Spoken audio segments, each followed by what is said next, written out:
The annual Chipping Woodley summer fete was the sort of bucolic affair that seemed preserved in time, like a delicate flower pressed between the pages of an old novel.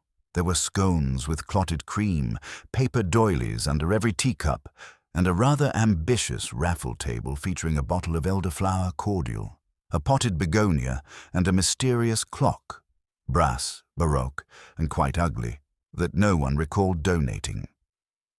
St. Petrock's church green was dotted with bunting and straw hats. The vicar, Reverend Markham, had already delivered the opening blessing, and now the villagers milled about with well-practiced cheerfulness. Children squealed near the hoopla stall, and the Women's Institute presided over a sponge cake competition with the solemnity of a royal inquest. Seated near the rose arbor was Miss Jane Marple, aged and neat, her gloved hands wrapped around a cup of tepid tea. She wore a powder blue cardigan and a matching straw hat adorned with a sprig of artificial lavender. Her face, soft and pink like warm dough, betrayed nothing of the quick mind behind it. She watched everything and everyone. The fete had just reached its busiest hour, noon, when the raffle began.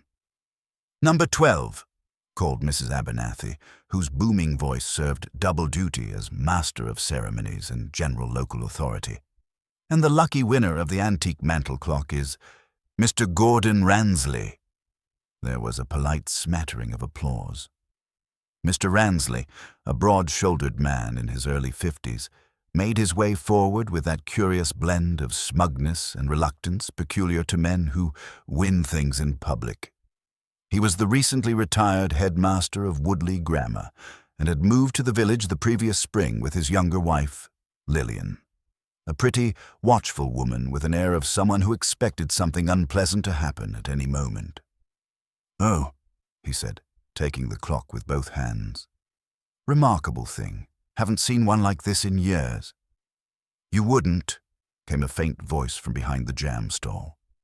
Miss Dorothy Carmichael, a spinster of firm opinions and sharper elbows, peered around a pyramid of damson preserve. "That clock belonged to old Miss Emmeline Blore. I remember it ticking backward when I visited her.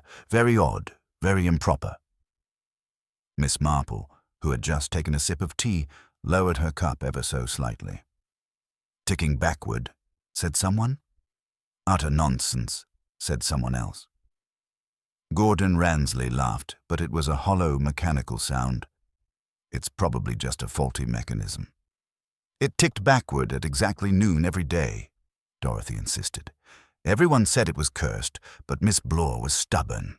She left it in her will to no one. I expect it was thrown out when she died." "Perhaps it wasn't," Miss Marple murmured, but no one heard. Only minutes later, the fete descended into chaos. A scream rang out from behind the church. It was Mrs. Lillian Ransley.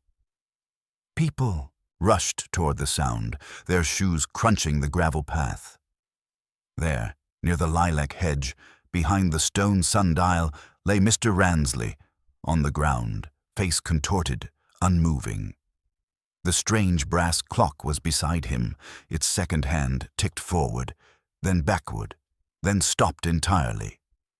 By the time the doctor arrived, Mr. Ransley was quite dead, and Miss Marple, seated quietly beneath her lavender sprig, blinked once and looked across the green. "Human nature," she said softly, "never changes. But clocks, it seems, occasionally do." The fete ended far earlier than expected. Villagers, still in their Sunday best, murmured in shocked tones as they lingered in small clusters under the now muted bunting. Children were hurried away by anxious parents, while Reverend Markham stood helplessly near the sundial, offering comfort where he could, but mostly receiving blank stares and frightened whispers in return. The constable from Lower Melford, young red-eared Constable Hargreaves, arrived within the hour, breathless and pale, clearly rattled by his first real case of sudden death. He crouched beside the late Mr. Ransley, eyes flicking from the strangely frozen brass clock to the unnatural stillness of the man's face. "Heart, maybe," he muttered. "Overexertion or shock. There's no blood, no sign of struggle." But Miss Marple, sitting now on a nearby bench with her hands folded neatly in her lap, said nothing. She had seen the man's expression when they found him. Shock, yes, but not fear. It was confusion. That caught her attention. People rarely looked confused at the moment of death unless something had surprised them profoundly. Not frightened them, surprised them. There was a difference. The Randleys had been somewhat of a curiosity in the village since their arrival 6 months earlier. Gordon Ransley's reputation as a strict, perhaps even tyrannical schoolmaster had preceded him from the letters of former pupils who had moved to nearby towns. But here in Chipping Woodley, he had made an effort to charm, offering his services to the local council, helping with the library, even reading aloud at the church's Lenten teas. Still, something in his eyes remained hard. Calculating.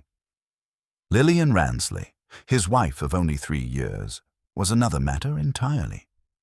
Younger by nearly 20 years, she had the guarded air of someone who had learned to smile only when watched. She was weeping now, her sobs barely restrained as she sat with Mrs. Abernathy, who patted her hand in a rhythm both awkward and overly firm. "It was the clock," Lillian whispered. He looked at the clock just before he fell. It made a noise, a sort of whirring, and then he collapsed. It was as if he saw something in it. Constable Hargreaves scratched his head. "We'll need to speak to the doctor, of course, and I'll take the clock back with me. See if anyone can make sense of it. Might just be broken." Strange thing, that. Miss Marple looked up. "The Ransleys, do they have family nearby?" Mrs. Abernathy shook her head. "No, Lillian's people are in Gloucestershire, I believe. And Gordon? Well, I'm not sure he had anyone at all. Always spoke as if the past were quite behind him." Miss Marple nodded thoughtfully. It was always useful to pay attention to what people chose not to say about themselves. The police took Mr. Ransley's body away in a covered van, followed by the infamous clock, now wrapped in a tea towel and placed carefully inside an old biscuit tin. As the sun dipped lower over the hedge-lined lanes of Chipping Woodley, the fete was packed up in near silence. The only sounds were the fluttering of leftover bunting and the distant call of rooks returning to the trees. That evening, Miss Marple received a visitor.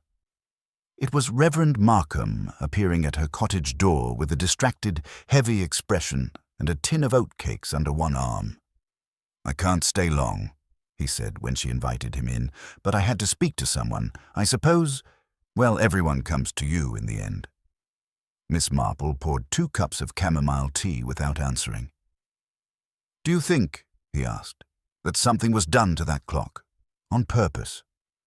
"I don't often think in absolutes," Miss Marple replied, "but I do observe, and I observe that the clock ticked backward at noon, which is, in itself, a strange thing. But stranger still is the coincidence that Gordon Ransley died the very moment he noticed it. The human body is rarely so punctual." Markham let out a weary sigh. "The villagers are already whispering about curses and spirits. You know how people are." "Indeed I do," said Miss Marple. "They'd rather blame a ghost than ask what might have been deliberately designed." The Reverend hesitated, then leaned forward. "There's something else. I didn't mention it to the constable. It may be nothing at all, but the raffle, when the ticket was pulled for that clock, it wasn't among the original prize donations. I asked Mrs. Marchant myself to confirm all items beforehand, and that clock certainly wasn't on the list." "Curious," said Miss Marple. "So it appeared at the table without attribution?" Markham nodded. "And no one saw who brought it. Someone simply said, 'Oh, it must have come from the church attic,' and left it at that." "But that's just it," Miss Marple murmured, her fingers tapping lightly against her cup. "Nothing is ever just left at that." The following morning, the village was rife with speculation. Mrs. Carmichael swore that Gordon Ransley had once been engaged to a woman in Tunbridge Wells who died mysteriously. Mr. Briggs, the grocer, insisted the clock had belonged to an estate sale he attended in Dover. And young Timothy Phelps claimed he saw the clock ticking backward the night before the fete, though he was swiftly dismissed for telling tales. Meanwhile, Miss Marple paid a quiet visit to Lillian Ransley. The widow looked pale but oddly composed. She was seated in the drawing-room of the modest house on Rose Hill Lane, the curtains drawn and a half-drunk cup of tea cooling on the table beside her. "I don't know why I agreed to marry him," she said suddenly, unprovoked. "He wasn't cruel exactly, but he could be cold. Everything about our marriage was cold, and he had secrets. He locked drawers, burned letters. He said it was habit from the old school days. But I think he simply liked keeping things from people." Miss Marple nodded gently. Secrets are rarely healthy companions in a marriage. Lillian looked at her sharply. "You think someone killed him, don't you?" "I think someone went to considerable trouble to reintroduce a forgotten clock into public view," Miss Marple replied. "And I think Gordon Ransley was meant to see it, that it was a message of some kind, perhaps even a reckoning." The younger woman shivered. "He wasn't a good man. Not really. I think he thought he was, but he hurt people. Quietly, in ways no one ever saw." Miss Marple left the house shortly after, her mind ticking much like the clock that now rested in the police station's evidence cupboard. Later that evening, as the village church bell chimed softly over the rooftops of Chipping Woodley, a single question echoed in Miss Marple's thoughts. Who had something to say to Gordon Ransley, and used a clock to say it? The answer, she suspected, lay not in the past of the clock itself, but in the past of the man who died holding it. The following morning dawned cool and misty, the kind of delicate English weather that blurred edges and softened colors, turning the village of Chipping Woodley into something between a watercolor painting and a whispered memory. Miss Marple sat by her window with a cup of strong black tea, quietly reviewing the threads of the mystery that had so swiftly disturbed her peaceful corner of the world. She had spent much of the night turning over in her mind the curious facts of the clock that ticked backwards, the sudden death of Gordon Ransley, and the strange unease she had seen flicker behind the widow's composed mask. The puzzle was beginning to take shape, though the full picture remained obscured, like a garden hidden behind a high hedge. At mid-morning, a knock came at her door. It was Constable Hargreaves, looking less red-faced and more confident than the day before, but still carrying the air of a man who found murder investigations somewhat more complex than traffic tickets. "Good morning, Miss Marple," he said, removing his cap. "I thought you might want to see this." He held out a small, neatly folded envelope. Miss Marple took it with a faint smile. "What have we here?" "It was found this morning in the village hall," he explained. "No sender's name. Addressed simply to Gordon Ransley." Thought it might be connected. Carefully, she unfolded the paper. Inside was a single typed sentence. "Time can't be unwound, but some clocks can be made to count back." Miss Marple's lips twitched ever so slightly. "Cryptic," she said, and deliberately sent. Hargreaves nodded. "I've spoken to Mrs. Abernathy. She says the village hall was locked overnight. Whoever left this letter must have had a key." "That narrows it somewhat," Miss Marple mused, "but only somewhat. There are a few with keys, of course. Church officials, committee members for the fete, and so on." "Did you get the clock back from the station?" she asked. The constable hesitated.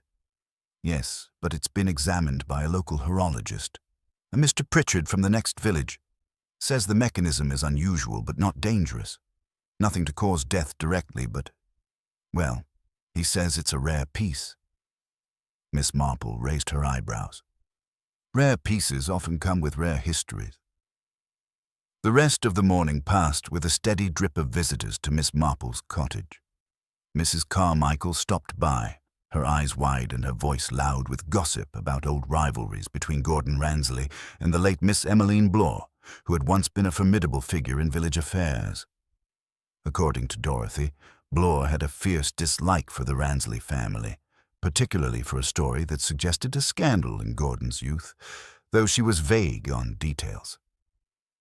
After she left, Miss Marple walked to the village post office, where she found Lillian Ransley standing quietly in the corner, fingering a handkerchief. Their eyes met briefly. "You're well enough," said Miss Marple softly. Lillian gave a small nod. "I have to be," she said. "The police want to speak to me again." "And will you talk to them?" "I suppose I must," Lillian replied, "though it's difficult to know what to say. I hardly knew him at all." Miss Marple placed a comforting hand on her arm. Sometimes what people don't say can speak louder than words. The afternoon brought an unexpected visitor to the police station. Harold Marchant, the local antique dealer and a man with a reputation for being both charming and somewhat slippery. He claimed to have known the clock well.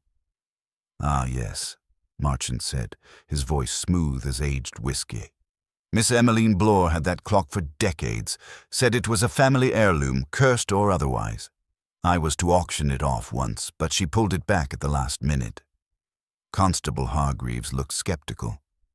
"Why would she do that?" "Who can say?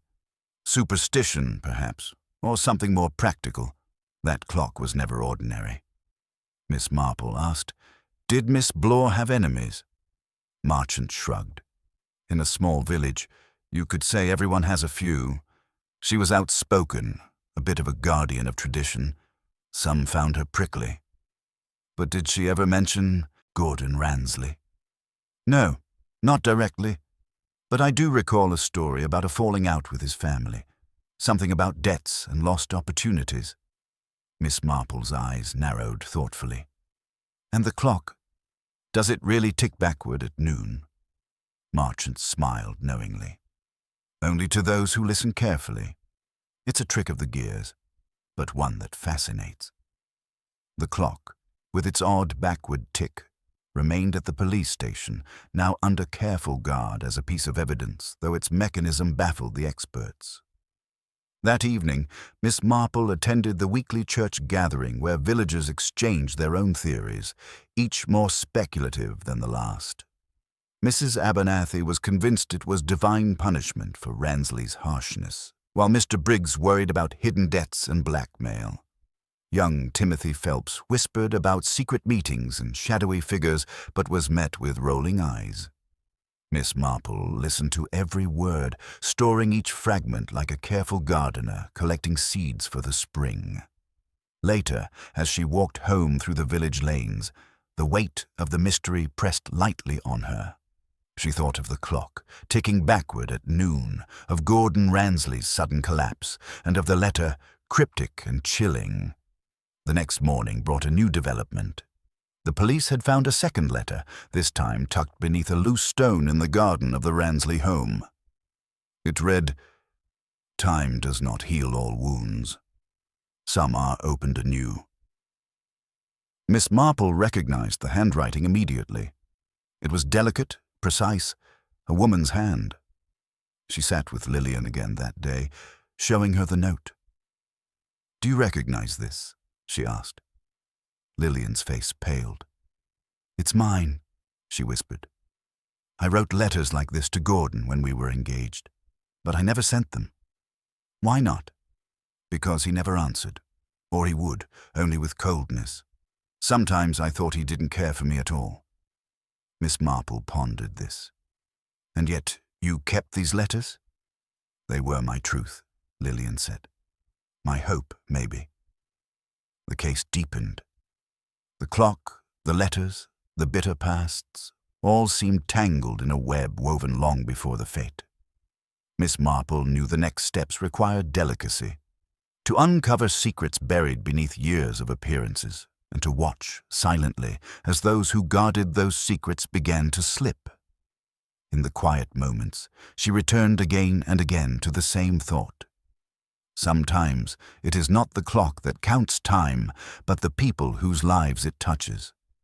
And sometimes, just sometimes, a clock that ticks backward is a warning, not a riddle. The village of Chipping Woodley would soon find that some clocks count not only hours, but regrets. The day following the discovery of the second letter dawned with a stubborn drizzle that blurred the edges of Chipping Woodley's tidy hedgerows and cobbled streets. The village seemed to hunker, down beneath the grey sky, as if it too were wary of what the unfolding mystery might bring.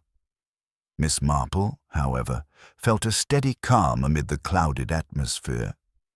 She was accustomed to the slow unravelling of human nature's tangled threads, to the subtle shadows that sometimes stretched across the most ordinary lives.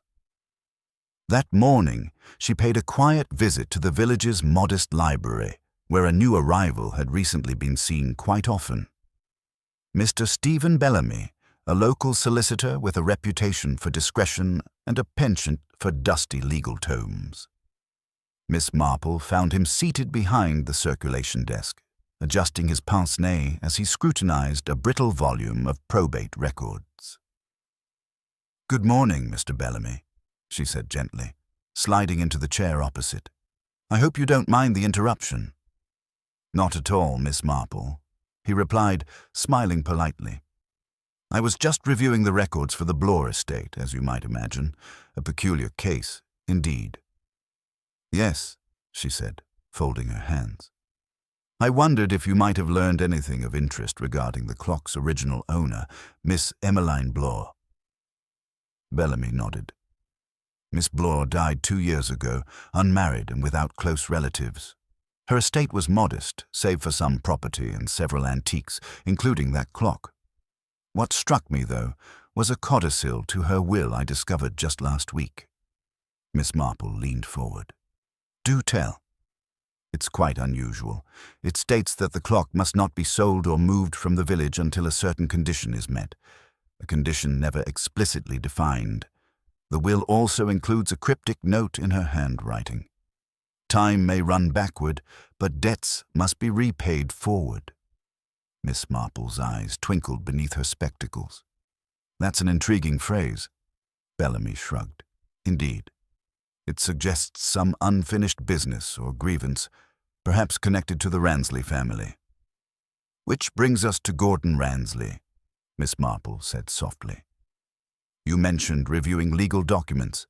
Have you come across anything concerning his past? Perhaps disputes or claims against him?" Bellamy hesitated, then nodded.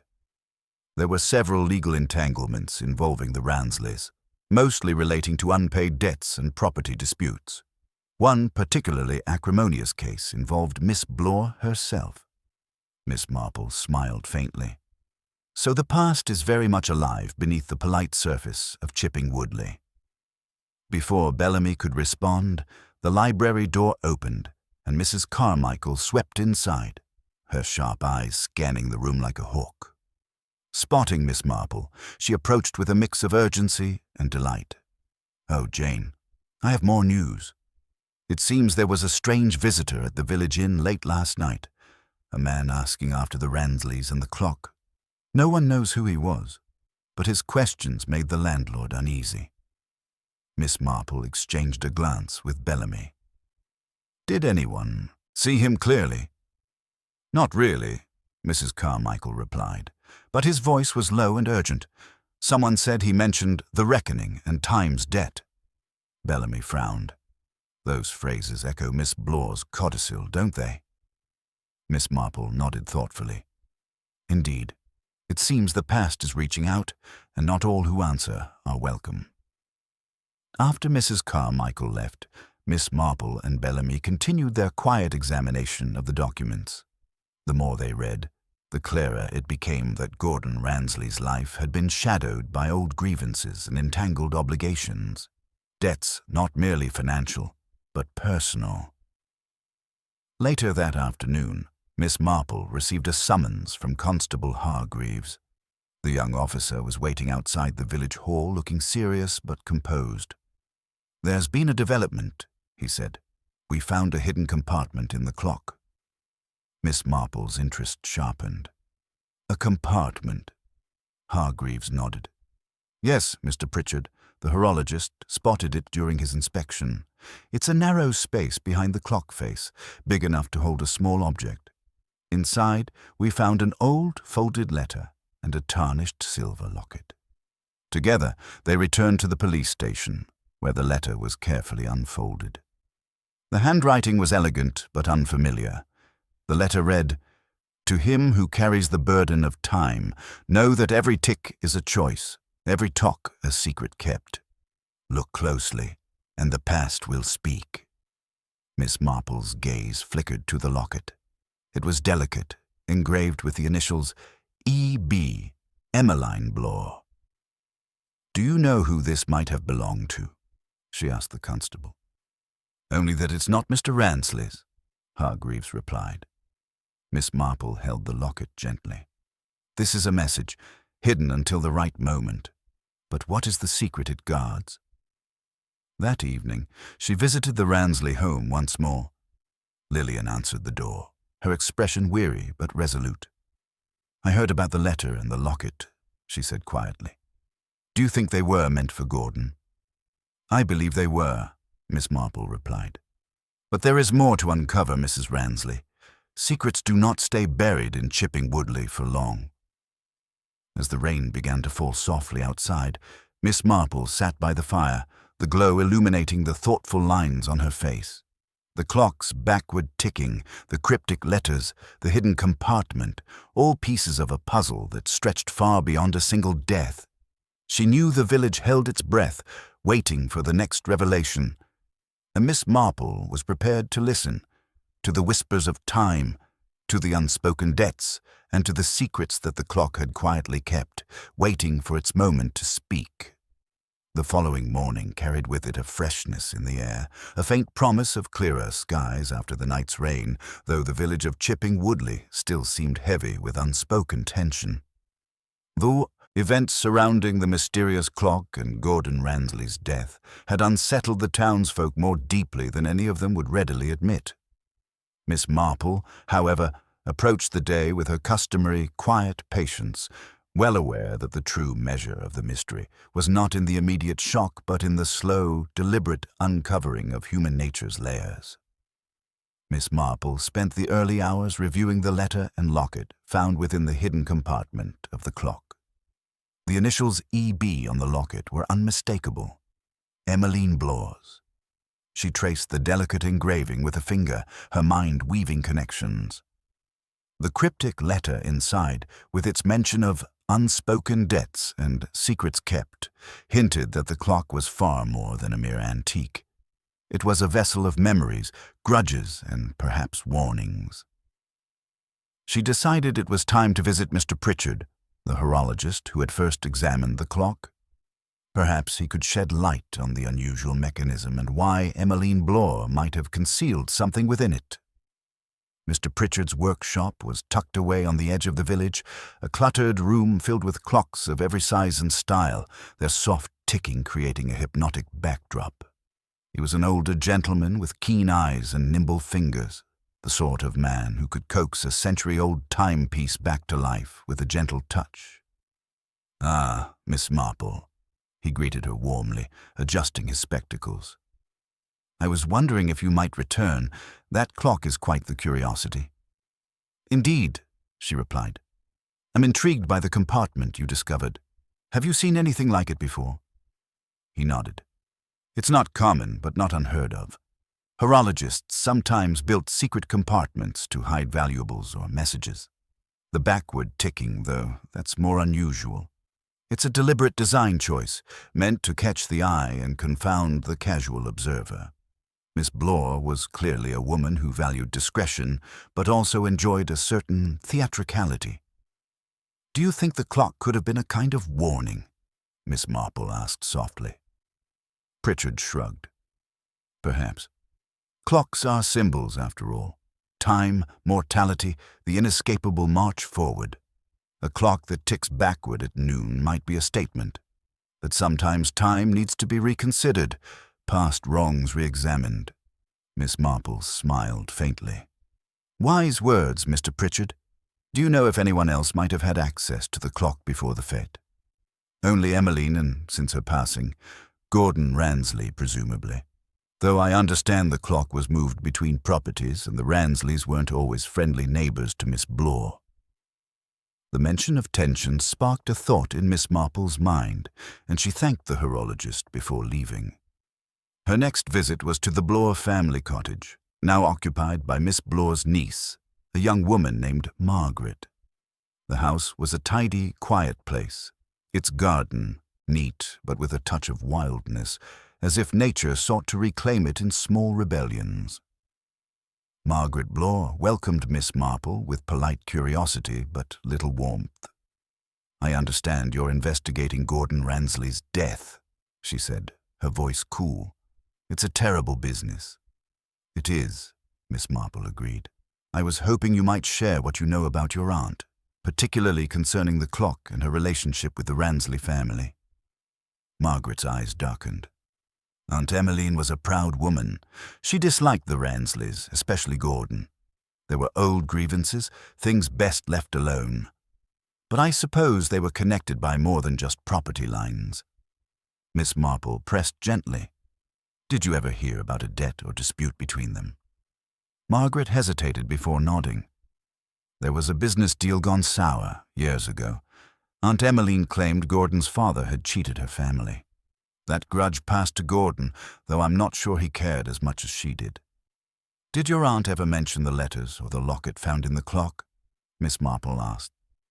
Margaret shook her head. "No, but I know she believes some debts, emotional ones, could never be repaid." Their conversation was interrupted by the arrival of a letter, brought by the postman. Margaret opened it hesitantly and handed it to Miss Marple. The handwriting was unfamiliar, but the tone was unmistakably grave. "Time reveals what we hide. Look beyond the surface, and you will find the truth beneath the clock's backward tick." Miss Marple folded the letter thoughtfully. "Someone wishes for the mystery to be solved, or perhaps to be uncovered." Margaret nodded slowly. "My aunt always believed some secrets were best left buried." By late afternoon, Miss Marple returned to her own home, where the village buzzed quietly with rumors and speculation. She was joined unexpectedly by Lillian Ransley, who had grown quieter since the funeral, but had not retreated from the growing storm of suspicion. "I wanted to tell you," Lillian said softly, "that I found something in Gordon's study when I was clearing it out. A small notebook filled with names, dates, and cryptic notes about money, meetings, and promises. I thought it might be important." Miss Marple's eyes lit with interest. "May I see it?" Together, they pored over the notebook, its pages revealing a tangled web of debts and whispered transactions, hints at clandestine meetings in the village hall, and references to a final reckoning set to occur at the fete. "What do you make of this?" Lillian asked. "It confirms that Gordon's death was not merely an accident or a sudden illness," Miss Marple said quietly. "There were deeper tensions at play, long-held grudges, perhaps, and secrets some wished to keep hidden." That evening, Miss Marple sat alone, the notebook open on her lap. The puzzle pieces were slowly clicking into place. The backward ticking clock was a symbol, a deliberate message from Emmeline Bloor, warning of a reckoning owed, a time not yet settled. The letters, the locket, the notebook, all pointed to a complicated dance of debts. Emotional, financial, and perhaps even moral. She knew the villagers' next moves would be critical. Some would seek to hide truths, others might unknowingly reveal them. As the village lights twinkled on beneath a sky now clear of clouds, Miss Marple felt a familiar stirring of quiet anticipation. The clock might tick backward at noon, but time itself marched relentlessly forward, toward revelation and justice. And Miss Marple, with her gentle wit and unerring insight, would be waiting. The next morning dawned grey and heavy, as if the village itself was burdened by the weight of secrets too long hidden. The usual quiet of Chipping Woodley was punctuated only by the occasional creak of a gate or the low murmur of villagers exchanging wary glances. Miss Marple rose early, her mind restless with the puzzle that refused to settle. The discovery of the new letter addressed to M had unsettled her, hinting at layers beneath layers yet to be uncovered. After a simple breakfast, she prepared to visit the Ransley estate once more, intending to speak again with those closest to Gordon. As she stepped out, she noticed the air was cooler, sharper, as if forewarning of a storm, both in the weather and in the village's mood. Her first call was to Lillian Ransley, who had agreed to meet her in the sunroom of the house, the same space where Miss Marple had previously examined the clock. Lillian greeted her with a quiet nod, her eyes shadowed by fatigue, but still burning with a mix of grief and determination. "Miss Marple," she began, "since the new letter was found, I've been thinking about Gordon's last days. There was someone he spoke of rarely, a figure from his past. M. But he never explained who. I wonder if that could be Margaret Blore, or perhaps someone else entirely." Miss Marple nodded thoughtfully. "It is possible. The letter implies that the debt settled was paid with silence. That suggests a pact, or perhaps a threat." Lillian shivered slightly. "I fear the truth may be darker than we imagine." Their conversation was interrupted by the arrival of Constable Hargreaves, who brought news of yet another development. A small, torn fragment of paper had been found near the garden shed. A piece of a letter with part of a phrase still legible. "Time undone." Miss Marple examined the scrap carefully, her mind piecing the fragments together. The phrase echoed the symbolism of the clock ticking backward. It seemed someone had intended to leave a trail, however cryptic. "Has anyone mentioned time undone before?" she asked. The constable shook his head. "Not that I'm aware. But it fits with the other letter's tone, almost like a warning or a curse." Miss Marple's eyes narrowed. "Or a plea for understanding." Later that morning, she made her way to the village inn, where several villagers had gathered to discuss the recent events in hushed tones. The inn was a hub of social life and gossip, and Miss Marple knew that within its walls, the undercurrents of the village often revealed themselves. At a corner table sat Mrs. Penworthy and Stephen Bellamy, deep in conversation. Miss Marple joined them, the three falling into a natural rhythm of exchange. "Mr. Bellamy," she began, "you mentioned before that Gordon's affairs were more tangled than expected. Has anything come to light about this M figure?" Bellamy frowned. "I've heard whispers, nothing concrete. Some suspect a business associate, others a family member. But Gordon was careful, too careful to keep certain relationships concealed." Mrs. Penworthy chimed in, her voice low. "I overheard Mrs. Langford saying that Emmeline Blore was once engaged to a man named Malcolm, who vanished years ago under mysterious circumstances. Could this be our M?" Miss Marple's interest was piqued. "A vanished Malcolm, you say? That could explain much. Secrets often breed in absence, and unresolved histories are fertile ground for grudges." As the conversation wound on, Miss Marple observed the villagers' faces closely. Their eyes darted away when certain topics were mentioned. Their hands fidgeted with cups or collars. Beneath their polite veneers, each bore a story. Each hid something. Later in the afternoon, Miss Marple arranged to meet Margaret Blore once more, hoping to gently probe for answers. Margaret seemed more guarded this time, as if aware that the noose of suspicion was tightening. "I heard rumors about Malcolm," Miss Marple began softly. "Your aunt's fiancé, I believe." Margaret's expression darkened. "He was my mother's brother. His disappearance broke the family. Aunt Emmeline never spoke of him except in anger." "Do you know what became of him?" Miss Marple asked. "No. Some say he fled, others that he was lost in war. But there are whispers of something darker. Betrayal, perhaps." Miss Marple's gaze was steady. "And do you think his story might be connected to the troubles with the Ransleys?"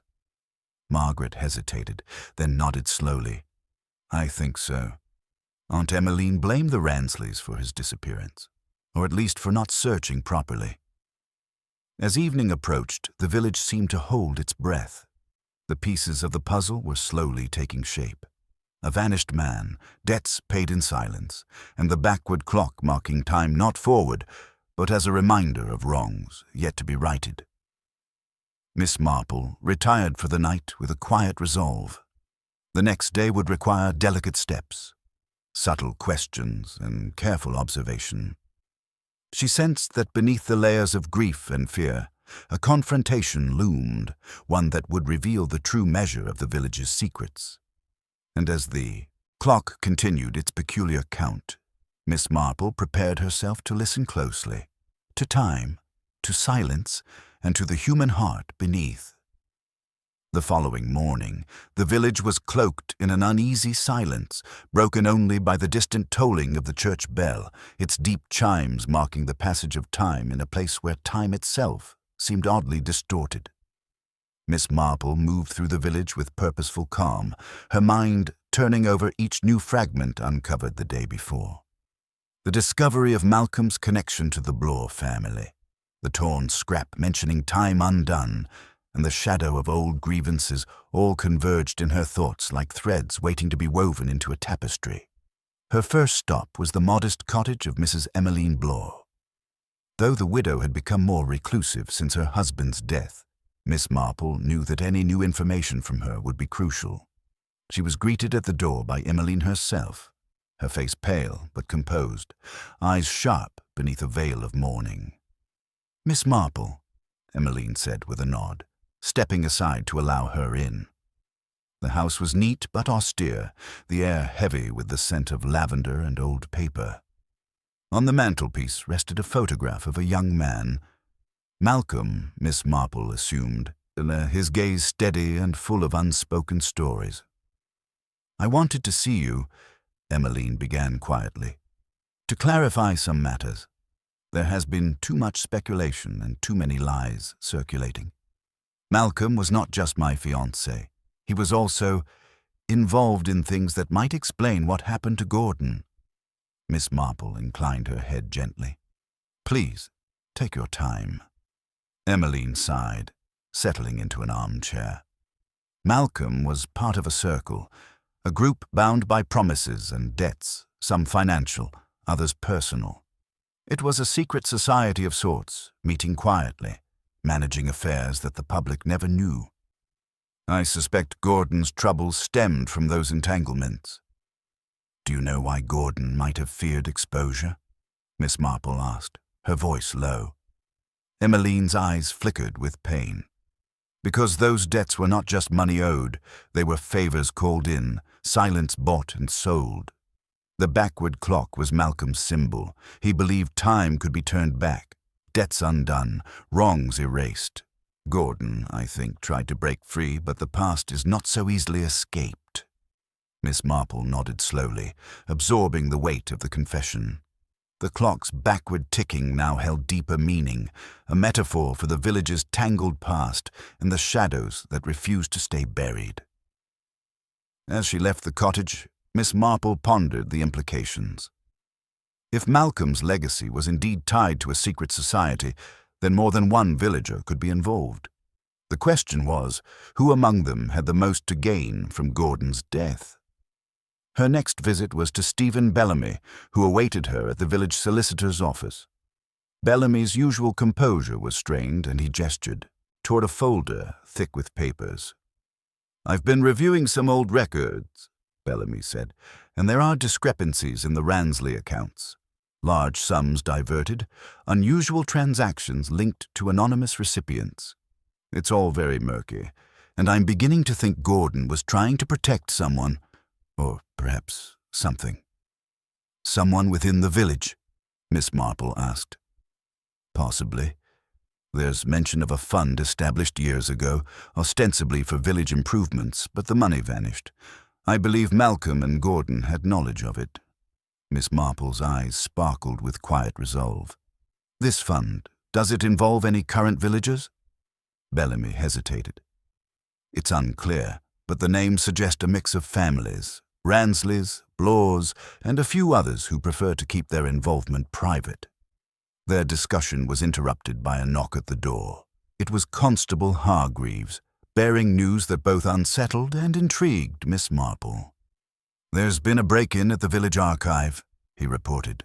Some old documents relating to the fund were disturbed, though nothing seems to have been taken. Miss Marple frowned. A warning, perhaps, or an attempt to hide something. "The village is restless," Bellamy said grimly. "I fear more than secrets will be disturbed before this is over." Miss Marple agreed. The web was growing tighter and the game more dangerous. The afternoon was spent in quiet observation. Miss Marple visited the village green, where villagers gathered in clusters, their conversations low and fragmented. She overheard snippets, mention of Margaret Blore's growing suspicion, Mrs. Penworthy's concern about old family grudges resurfacing, and whispers about the recent break-in. Her gaze settled on a man standing slightly apart, watching the crowd with a faint, unreadable smile. It was Arthur Winslow, a newcomer whose letter had hinted at knowing more than he revealed. Miss Marple approached him casually. "Mr. Winslow, I hear you have an interest in the clock and the debts it represents?" Winslow's smile deepened, but there was an edge of caution in his eyes. "Indeed, Miss Marple. I came to Chipping Woodley seeking peace, but peace is elusive when history is unsettled." "Do you know more about Malcolm's circle?" she asked gently. "I knew Malcolm once. The circle was meant to protect the village from outsiders, to preserve our way of life. But power corrupts even the best intentions." Miss Marple's thoughts quickened. If the circle was a shadow government of sorts, then Gordon's death could be an attempt to maintain control. But by whom? As twilight fell, Miss Marple returned to her cottage, the familiar surroundings offering little comfort. The village's secrets were no longer whispers. They were echoes demanding to be heard. She sat by the window, the backward clock ticking softly in the corner, its rhythm a haunting reminder that time itself had become a key player in this drama. She resolved to watch the village carefully, to listen to the silences as much as the words. The true face of the mystery was still concealed, but with each careful step, she was drawing closer to the heart of it. And in that quiet pursuit, Miss Marple understood that sometimes the deadliest truths are hidden not in what is spoken, but in what is left unsaid. The following day dawned with a stiff breeze that swept through the village lanes, rustling leaves and carrying with it a sense of restless anticipation. The air was crisp, and the sky was a pale gray, as if the heavens themselves were brooding over the tangled affairs of Chipping Woodley. Miss Marple had spent a restless night turning over every detail she had learned. The broken trust, the secret society, the mysterious fund, and the shadowy figure of Malcolm, whose past seemed to reach out to claim the present. She knew that if the village was to reveal its truths, subtlety and patience would be her greatest allies.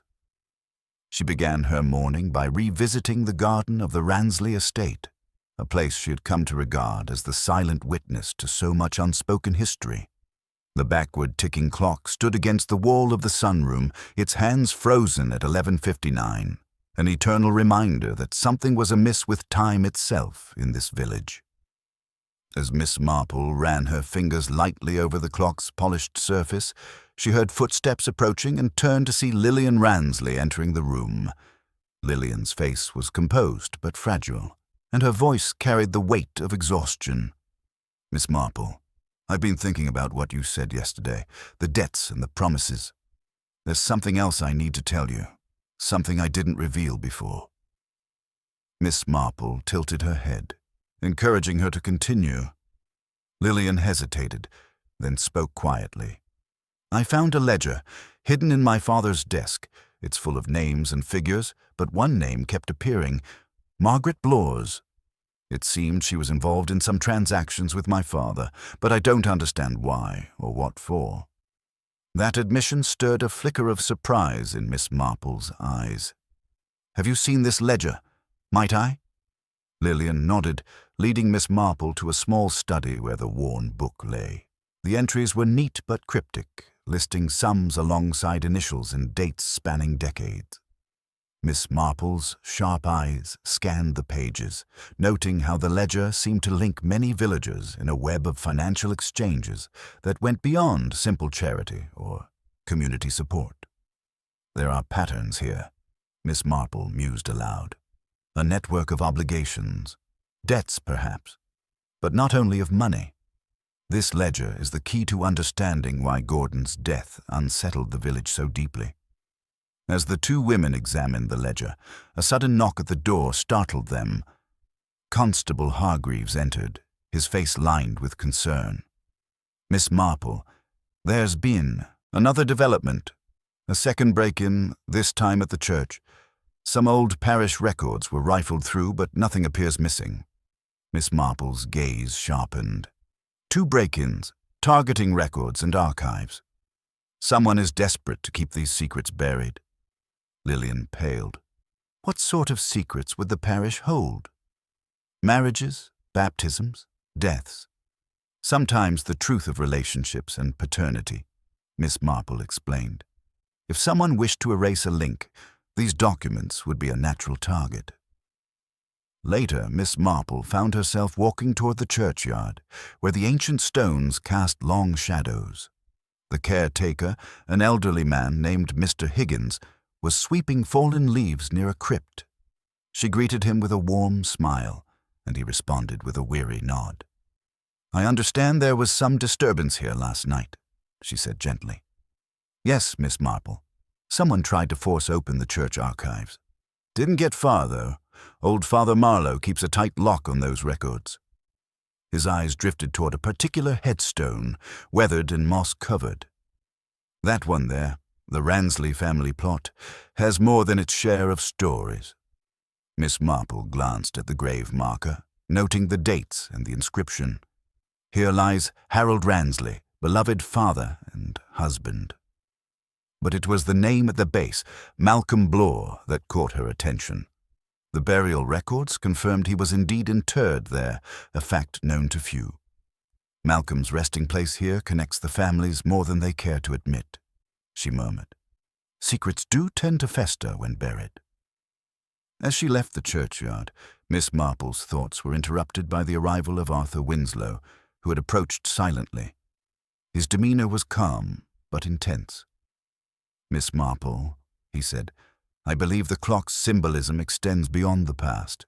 It's a warning to the present, to anyone who tries to unravel the village's carefully kept balance." "Do you think someone here is protecting the circle?" she asked. Winslow nodded, and willing to go to any length to do so. The afternoon brought a chance encounter with Margaret Blore, who appeared uneasy as she stepped into the village market square.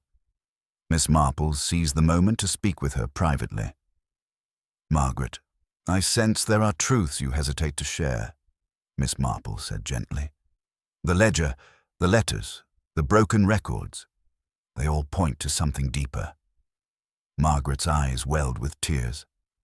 "I want to speak, but I fear what might come if I do." "Sometimes," Miss Marple replied, "the heaviest burdens are those we keep hidden. Yet it is only by unveiling them that we find peace." Margaret took a steadying breath. "There was a quarrel long ago between my family and the Ransleys. Malcolm's disappearance was no accident. He was silenced because he threatened to expose a conspiracy, one that would have ruined many a night. It is this village." Miss Marple's heart quickened. The pieces were falling into place. "Do you know who was behind it?" she asked softly. Margaret shook her head, but her gaze lingered on the corner of the market, where a familiar figure stood watching, a man whose smile did not reach his eyes. As dusk settled, Miss Marple returned home with a sense of urgency. The mystery was no longer abstract, but dangerously close to the surface. She poured herself a cup of tea and sat by the window, the backward clock ticking steadily behind her. Her mind traced the tangled connections once more. The secret society, the ledger, the silenced Malcolm, the break-ins, and the unseen hand willing to kill to keep the past hidden. But it was a small detail, almost overlooked, that now commanded her attention: the deliberate choice of the backward clock, frozen just before noon. Time, she realized, was not just a symbol. It was a message, a countdown, and perhaps a warning. Miss Marple smiled faintly to herself. The final act was beginning, and the village's dark heart would soon be exposed under the sharp light of truth. The psychological game had begun, and she was ready to observe, to provoke, and to unmask the murderer who had twisted time and trust alike. Miss Marple awoke early the next morning, the grey light of dawn filtering softly through the lace curtains of her sitting room. Her thoughts, never idle, traced the maze of secrets she had uncovered, the subtle reactions of the villagers, and the invisible threads tying them all to the backward clock's ominous message. The day promised no ease, but she was resolved. Every careful observation had led her to a point where she could begin to apply gentle pressure, to provoke a response from the one who thought themselves clever enough to hide behind half-truths and shadows. After a light breakfast, she set off toward the village hall where a gathering was scheduled to discuss the recent events, the break-ins, the mysterious ledger, and the unsettling atmosphere that had settled over Chipping Woodley like a shroud. The hall was already filling with villagers when she arrived. Faces both familiar and wary turned toward her as she entered, the air thick with whispered speculation. The mayor, Mr. Aldous, a stout man with a flushed complexion and a nervous smile, welcomed her warmly. "Miss Marple, we're glad you could join us. Your insights have been illuminating." She inclined her head with modesty. "Thank you, Mr. Aldous. I hope my presence may help us see things more clearly." As the meeting began, the villagers spoke in turn, their voices rising and falling with conflicting theories and grievances. Margaret Blore, seated near the front, appeared tense, her eyes darting toward the doorway as if expecting someone or something to arrive at any moment. Arthur Winslow, standing silently near the back, seemed immune to the mounting tension, though his gaze was fixed on Miss Marple with unmistakable interest. When the floor opened for questions, Miss Marple seized the opportunity to address the gathering. "We are all unsettled, naturally. But I believe the key to understanding what has happened lies not in the loudest voices or the most obvious suspicions, but in the quiet moments between, the overlooked gestures, the small inconsistencies." She paused, allowing the weight of her words to settle. The backward clock in the Ransley sunroom is no mere decoration. It is a symbol chosen deliberately. It speaks of time reversed, debts unpaid, and promises broken. A murmur spread through the room and Mr. Aldous cleared his throat. "Miss Marple, do you suggest that the murder is linked to past wrongs rather than recent disputes?" "Precisely," she replied softly. "And it is those old wounds, festering beneath a veneer of civility, that have now burst open." The discussion grew heated as villagers exchanged glances and murmurs. Miss Marple observed each reaction carefully, the flicker of guilt in some eyes, the feigned indignation in others. It was then that a voice interrupted the rising tension. "Miss Marple," said a man stepping forward, "you speak of old wounds, but I must ask, how do you explain the break-ins? They suggest someone is trying to erase evidence to protect themselves." All eyes turned toward the speaker, Stephen Bellamy, the solicitor, whose usually measured tone now carried an edge of urgency. "The ledger, the parish records, these are the keys to the past, and someone fears exposure." Miss Marple nodded. "Indeed, but to uncover the truth, we must look beyond documents and focus on the human elements, fear, pride, jealousy, and the desperate need to maintain appearances." The meeting adjourned with no clear resolution, but as the villagers dispersed, Miss Marple felt the tide shifting. She needed to act more directly, to test the suspects and watch their reactions. Her first encounter came unexpectedly that afternoon when Margaret Blore appeared at her door, her composure steadier than before, but eyes still shadowed with worry. "Miss Marple, I have been thinking about what you said. There is one person I cannot exclude from suspicion, Stephen Bellamy." Miss Marple's brows lifted slightly. "Why do you say that?" Margaret hesitated, then confessed, "Stephen has always been close to the Ransley family's affairs. He stands to lose much if the ledger's secrets come to light, and his insistence on controlling the narrative seems more personal than professional." Intrigued, Miss Marple invited Margaret inside for tea, and together they began to piece together what little evidence they could gather discreetly. Later, Miss Marple arranged a meeting with Bellamy under the guise of discussing village legal matters.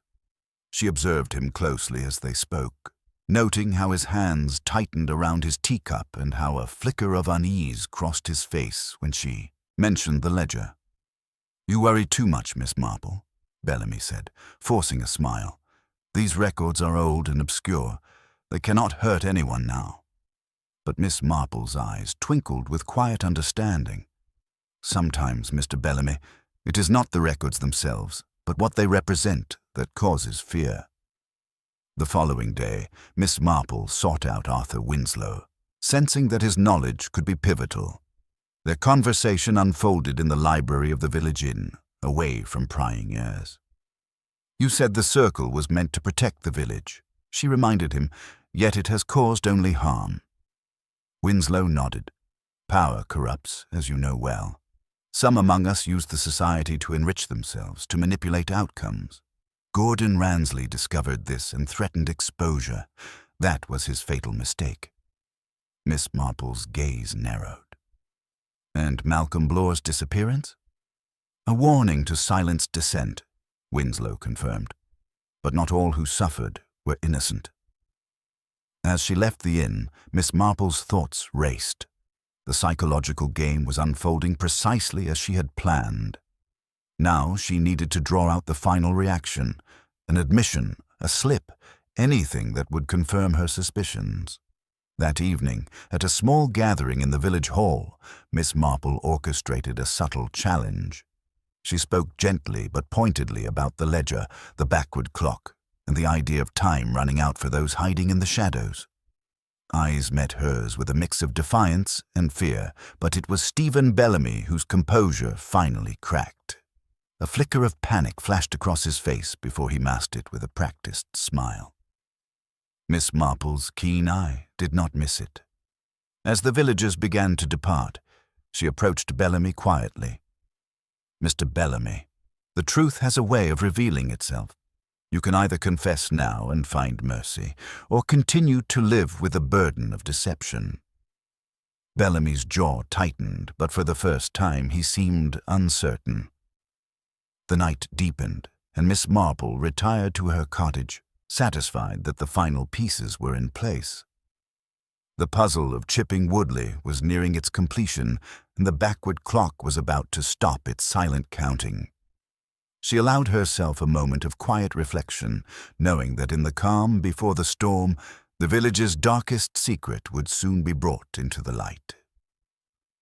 The following morning, the village of Chipping Woodley was wrapped in a thin mist that lent a muted hush to the streets, as if nature itself were holding its breath.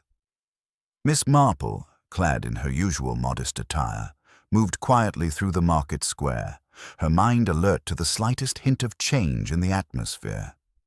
The night's subtle confrontation with Stephen Bellamy had stirred something within the solicitor, an invisible tremor that she was determined to follow to its source.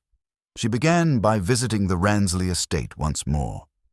The house, now heavy with a somber stillness, seemed to hold its breath in mourning and secrecy. The backward clock in the sunroom, still frozen at 11:59, was a silent sentinel to the unraveling mystery. Miss Marple's fingers traced the delicate carvings of its frame, her thoughts turning over the implications of the ledger, the secret society, and the murmurings she had gathered. Lillian Ransley met her in the hallway, her expression pale but steady. "Miss Marple, there's something you should see," she said quietly, leading her into the study. On the desk lay a bundle of letters, yellowed with age, tied with a faded ribbon. "I found these hidden behind a false panel. They seem to be correspondence between my father and someone named E. Carlton." Miss Marple accepted the letters carefully, her eyes scanning the elegant handwriting. The letters spoke of transactions, threats, and veiled warnings, a shadowy dance of power and fear. E. Carlton, she murmured, a name to add to our growing list. Before she could ask more, the door opened and Arthur Winslow stepped inside. His expression was grave. Miss Marple, the police have made a discovery overnight. They found an old diary belonging to Malcolm Blore, hidden beneath a loose floorboard in the village hall. The three of them moved swiftly to the hall where Constable Hargreaves awaited, holding the fragile volume. Miss Marple took the diary, its pages brittle but legible. As she read, a portrait of Malcolm emerged. Not the man of mystery, but a desperate soul burdened by secrets and blackmail. Malcolm's entries spoke of his knowledge of the secret society's dealings, his fear of exposure, and his hope that someone would one day bring justice. There were references to meetings at odd hours, coded messages, and a final chilling note. The clock counts backward for those who refuse to face the truth. My time grows short. Miss Marple's heart quickened. The symbolism of the clock was no mere metaphor. It was a countdown to justice. Meanwhile, news of the diary's discovery spread quickly, sending ripples of unease through the village. Stephen Bellamy's usual composure faltered in the face of renewed scrutiny, and the tension between the villagers grew palpable. Miss Marple arranged a meeting with Bellamy at her home, hoping to observe him closely without the distractions of the village's eyes. The solicitor arrived punctually, but his usual ease was absent. "Miss Marple," he began cautiously, "I see the diary has come to light. I assure you, these are nothing but old grievances and fanciful threats." She smiled gently, pouring tea as she spoke. "Mr. Bellamy, sometimes the past is not so easily dismissed. It has a habit of reaching into the present." Her calm demeanor seemed to unnerve him. "What exactly are you implying?" "That someone here has much to lose if the full story is told," she said softly, "and that fear can drive people to desperate acts." Bellamy's gaze flickered to the clock on the mantelpiece. An ordinary timepiece, yet in the context of the backward clock and the diary's message, it seemed loaded with meaning. For a moment, his facade cracked and a shadow of panic crossed his face. Miss Marple seized the moment. "Would you care to explain your whereabouts on the night of Gordon Ransley's murder?" Bellamy's fingers tightened around his cup. "I was at home, alone. You have no proof to contradict that." "Proof is often found in unexpected places," Miss Marple murmured. "For instance, the witness who saw someone leaving the Ransley estate shortly before the alarm was raised." Bellamy's eyes narrowed. "I think you're grasping at straws." "Perhaps," she admitted, "but straws sometimes reveal the shape of a rope." That evening, Miss Marple invited several key villagers to a small gathering at her cottage. Lillian Ransley, Margaret Blore, Arthur Winslow, and Constable Hargreaves among them. The atmosphere was quiet, but charged with anticipation. As they settled with tea and biscuits, Miss Marple began to speak, weaving together the threads she had gathered. The ledger, the secret society, Malcolm Blore's diary, and the backward clock. "The society was created with noble intentions," she said, "but power and fear corrupted its purpose.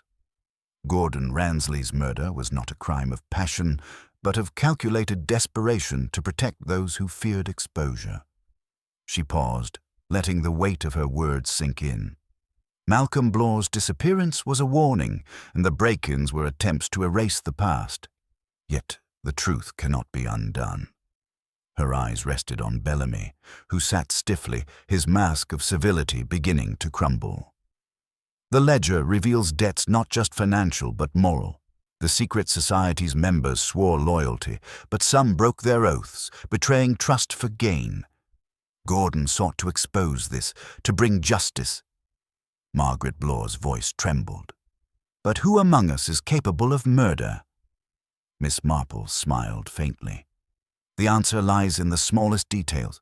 The inconsistencies in stories, the reluctance to answer direct questions, the subtle signs of guilt. She turned to Bellamy. You tried to control the narrative, to suppress the ledger and the parish records. You feared the truth would ruin you. Bellamy's face paled. You have no evidence. On the contrary, Miss Marple replied, there is evidence in your nervousness, in your attempts to isolate yourself from the others, and in your presence near the Ransley estate the night of the murder. He stood abruptly, his chair scraping loudly against the floor. I deny it all. You have no right to accuse me. The room fell silent as Bellamy stormed out, leaving a charged stillness behind. Miss Marple turned to the others. His reaction was telling, but now we must allow the law to take its course. The final confirmation will come soon enough.